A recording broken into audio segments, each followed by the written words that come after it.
जयपुर में एसआई भर्ती परीक्षा रद्द करवाने की मांग को लेकर आरएलपी सुप्रीमो हनुमान बेनीवाल धरने पर बैठे हैं।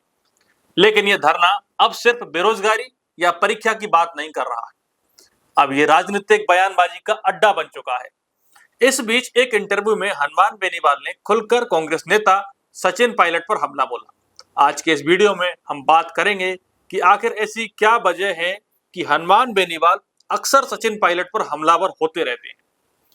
आरएलपी सुप्रीमो हनुमान बेनीवाल ने कहा कि खींवसर चुनाव में उन्हें हरवाने के पीछे सचिन पायलट का हाथ था और पायलट ने ऐसा इसलिए किया ताकि मेरी अकड़ टूटे।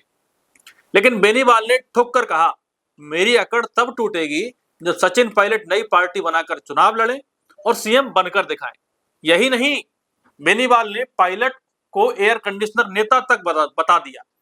बेनीवाल ने सचिन पायलट को एयर कंडीशनर नेता कहते हुए ताना मारा कि गुर्जर आंदोलन के दौरान पायलट जेल में रहे, लेकिन मच्छर काटने लगे तो पुलिस से विशेष व्यवस्था मांगने लगे और फिर रातों रात दिल्ली लौट गए। बेनीवाल ने कहा कि जो नेता जेल के मच्छरों से डर जाए वो जनता के लिए क्या ही संघर्ष करेगा। हनुमान बेनीवाल और सचिन पायलट के बीच में यह टकराव आज का नहीं है। बेनीवाल ने अपने दम पर खुद का तीसरा मोर्चा खड़ा किया, राष्ट्रीय लोकतांत्रिक पार्टी बनाई। अब वे चाहते हैं कि पायलट भी अगर दम रखते हैं तो कांग्रेस पार्टी छोड़कर अपनी पार्टी बनाएं और सीएम बनकर दिखाएं।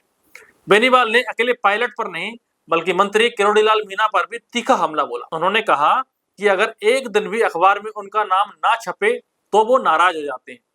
जब भी ईडी या सीबीआई किसी केस में आती है तो वो मीडिया से कहते हैं कि ये मांग मैंने की थी।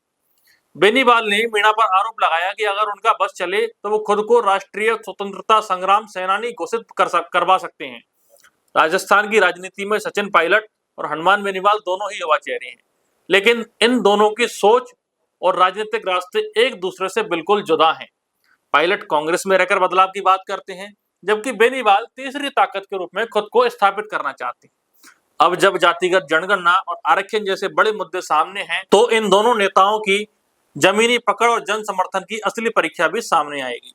सबसे बड़ा सवाल यह है कि क्या हनुमान बेनीवाल की चुनौती में दम है या सिर्फ ये एक सियासी बयान भर है। क्या सचिन पायलट अब खुलकर इसका जवाब देंगे? इस पर आपकी क्या राय है, हमें कमेंट करके जरूर बताइए। फिर मिलेंगे किसी नई खबर के साथ, तब तक के लिए देखते रहिए द बवाल। शुक्रिया।